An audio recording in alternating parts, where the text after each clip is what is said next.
নমস্কার বন্ধুরা, recipe sweet সানবিকাতে সবাইকে স্বাগত জানাই। আশা করি আপনারা ভালো আছেন।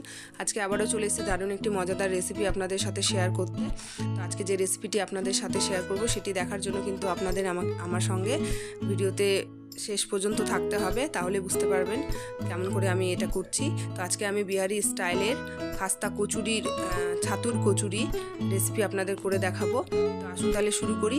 তো কচুরি করার জন্য এখানে একটা ফ্রাই প্যান নিয়ে নিয়েছি, তার মধ্যে দিয়ে দিয়েছি 2 চামচ সাদা তেল।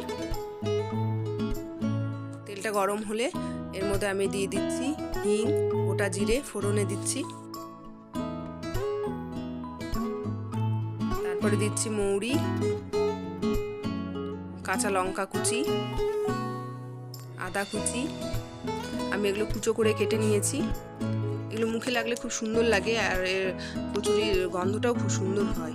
তারপরে ওটা একটু ভাজা হওয়ার পরে আমি এখানে দিয়ে দিচ্ছি পেঁয়াজ কুচি। খুব ফাইন করে আমি পেঁয়াজটাকে কুচি করেছি, মানে খুবই কুচি করতে হবে, মিহি করে। আর পেঁয়াজটাকে এখানে খুব লাল করে ভাজা যাবে না, হালকা ভাজা হওয়া 1 মিনিট ভাজা হওয়ার পরেই কিন্তু এখানে আমি দিয়ে দিব নুন, হলুদ, কাশ্মীরি লঙ্কা গুঁড়ো, ধনে গুঁড়ো। পেঁয়াজটা যদি বেশি লাল করে ভাজা হয় বা পুড়ে যায় তাহলে কিন্তু কচুরির যে টেস্ট ওটা আসবে না, ভালো হবে না। গুঁড়ো মশলাগুলো দেওয়ার 1 মিনিট পরে কিন্তু আমি এখানে দিয়ে দিচ্ছি ছাতু।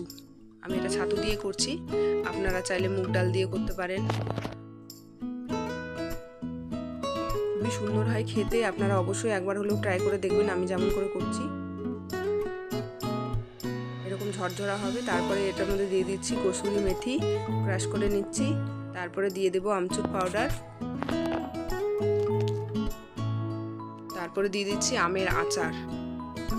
আপনাদের কাছে যদি আচার থাকে আচার দেবেন, না হলে আপনারা আচারের বদলে লেবুর রসও দিতে পারেন, তাতেও কিন্তু দারুণ লাগে খেতে। ভালো করে মাখিয়ে নিচ্ছি। আর ছাতু যেহেতু আগে থেকেই ছোলার ছাতু ভাজা, সেহেতু বেশি না ভাজলেও চলে। তো দেখুন এরকম ঝরঝরে হবে। এটাকে আমি নামিয়ে ঠান্ডা করে নেব।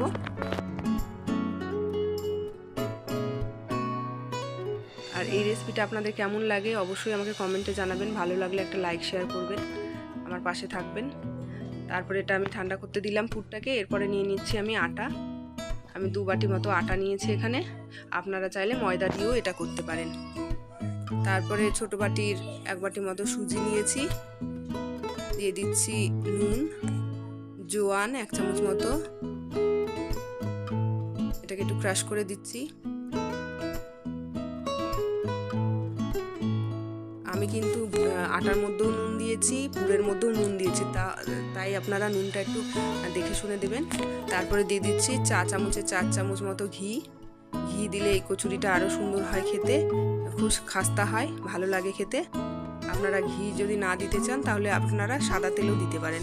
এভাবে মুঠো করলে যদি মুঠো হয় তাহলে বুঝবেন কি ময়ামটা দেওয়া হয়েছে। আর যদি মনে করেন মুঠো হচ্ছে না তাহলে আপনারা আরেকটু ঘি বা তেল যেটা দিয়ে করছেন সেটা দিয়ে দেবেন। এখানে আমি জল অল্প অল্প করে দিয়ে এটা একটা ডো তৈরি করব।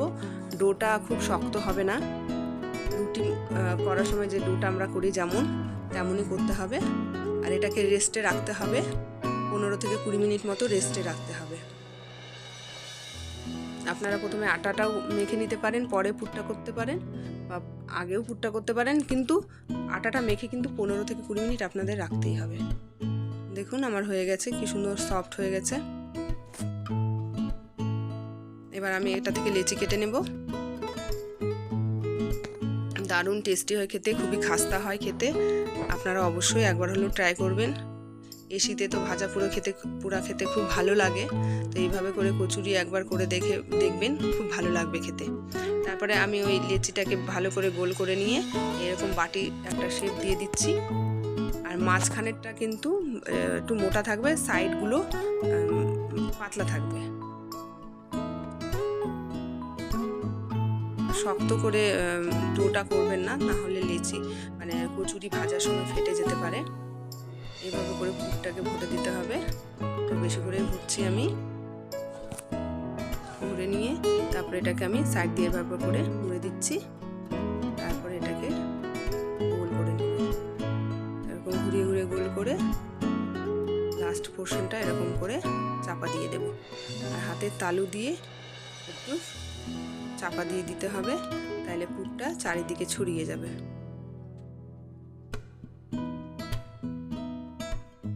এইভাবে করে আমি সমস্ত কচুরিগুলোকে আগে রেডি করে নেব। তারপরে দেখুন সাদা তেল দিয়েছি, তেলটা কিন্তু একদম হালকা গরম হয়েছে, মানে গ্যাসে দেওয়ার 1-2 মিনিট পরে কিন্তু আমি কচুরিগুলো ছেড়ে দিচ্ছি। আর এটা ডিপ ফ্রাই করতে হবে। তেলকে খুব গরম করে কচুরি ছাড়বেন না, না হলে কচুরিগুলো কিন্তু ভালো হবে না, ফুলবে না, ফেটে যাবে, এটা প্রবলেমটা হতে পারে। তাই তেলটা হালকা গরম থাকবে, তখন এরকম কচুরিটা দিতে হবে। আর লো টু মিডিয়াম হিটে কিন্তু এটা ভাজতে হবে। হাই হিটে ভাজলে ওপর থেকে লাল হয়ে যাবে কিন্তু ভেতরটা কাঁচা থেকে যাবে।